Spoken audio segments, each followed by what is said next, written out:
Which of the following statement are not correct, जो correct नहीं है। ठीक है, देख लेते हैं। Hydrogen is use to reduce metal oxide to metals. हाँ सही बात है। उन्होंने ये तो नहीं कहा ना कि भाई उससे अबव वाले उससे बिलो वाले, तो वो तो सही बात है। ठीक है। Heavy water is use to study the reaction mechanism. हाँ जाहिर सी बात है, डीटीओ हमारा बहुत ज्यादा यूज होता है। ठीक है। Hydrogen is use to make saturated fats from oils. हाँ ये भी हमारे बात भाई, ये रिडक्शन रिएक्शन में आता है कि नहीं, कि हम लोग वेजिटेबल ऑयल से वेजिटेबल घी बनाते हैं, तो ये कुछ ध्यान आ रहा है, तो वही हमारी एल्केन वाली रिएक्शन, तो उस वही चीज है, तो ये भी बात सही है। ठीक है। The hydrogen bond dissociation enthalpy is lowest compare to a single bond between two atoms. नहीं ये गलत हो जाएगा, क्योंकि भाई क्यों, जो हाइड्रोजन बॉन्ड डिसोसिएशन एंथैल्पी है वो रिलेटिवली हाई है। क्यों? क्योंकि वहां पे सिग्मा बॉन्ड है, सिंगल बॉन्ड है।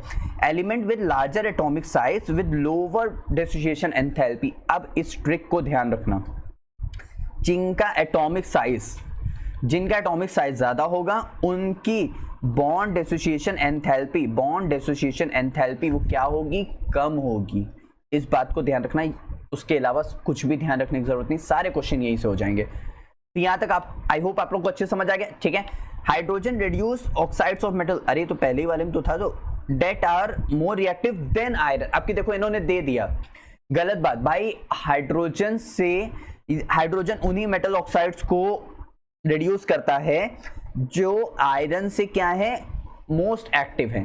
भाई गलत बात है, हाइड्रोजन ही आयरन से लेस एक्टिव है, तो वो कैसे ही होगा, तो इसीलिए ये ऑप्शन यहाँ पे गलत हो जाएगा, क्योंकि रिएक्टिविटी सीरीज के according hydrogen can reduce metal of oxide that are below in its reactivity series. Relatively उनकी जो एक्टिविटी होगी वो लो होगी। तो metals more reactive than iron like sodium, potassium, calcium, magnesium, aluminium, तो ये सब हमारे पास जिंक एटसेट्रा है।